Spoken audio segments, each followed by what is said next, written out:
So I became familiar with Employment First initially through mutual friends who have worked there, and then once I started the chamber, Betty has been working through Employment First and through with the chamber for, I think she's pushing on 14 years, I think she was telling me, which is fantastic.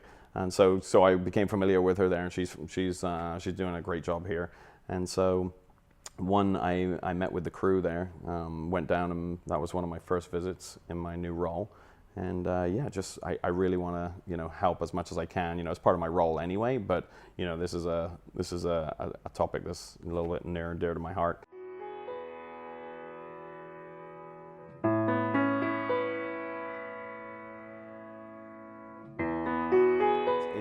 It's cool. We see our role as parents, my wife Stephanie and I, more about having people understand that they're kids, and some are obviously older adults, but they're, well, just like I have here, they're different. They're not less, right? They're exactly the same people. They've just got a few things that means they need to have maybe a special accommodation or some other way of working, but doesn't make them any different than anybody else.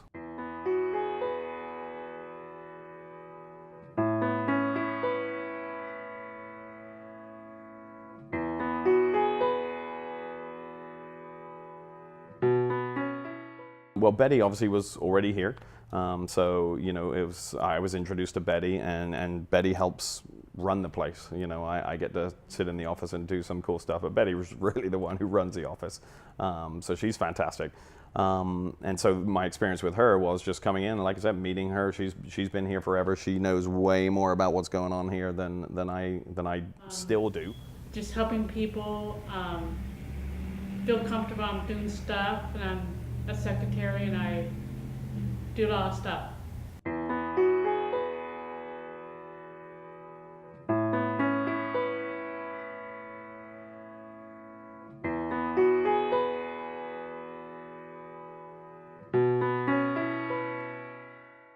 I think that the support that I provide for Betty is that just to communicate with her employer and to really talk to her employer about her wants, her desires for her long-term career. And so it's really important to Betty that she grows within her workplace. And so something that she does is she builds on the task. So we started with a really customized position where she's doing a few select things, and she's grown within her workplace. She's doing filing. Tax season was very hectic, and she rose to the challenge, and now she has a higher expectation by her employer. But Betty is very precise and very particular when she's working. It's very important to her to pay close attention to detail. She's a very honest person, and she's also very open. So when she has questions, she doesn't hesitate to ask, but sometimes she'll need that support to communicate what she's asking for.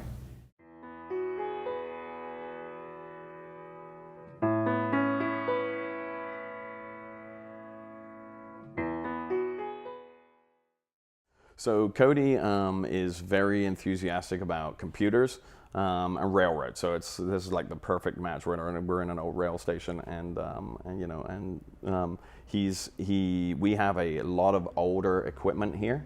So he's initially been helping us, configure stuff, figuring out what we need in terms of how we upgrade stuff, how what we actually have now, as it sits, the equipment that we already have. So he's been inventorying a lot of stuff for us. I think he's pretty much done with that now. So we're going to move him on to, some other things. And yeah, it's been good. I love graphic design. That's basically what I'm born to do. I love drawing. I love writing. I just write constantly. I just can't get enough of it.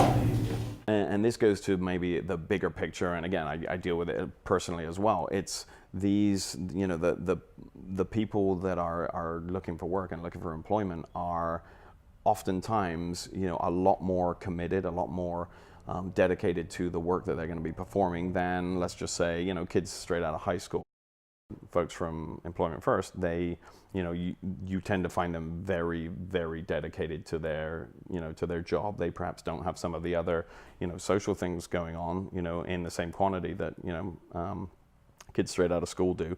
And so it's an education process, you know, to go to these employers and say, hey, look, you know, there's a big workforce here that's sort of untapped, so to speak. You know, so it's just getting them to change their mindset a little bit about how they can employ people.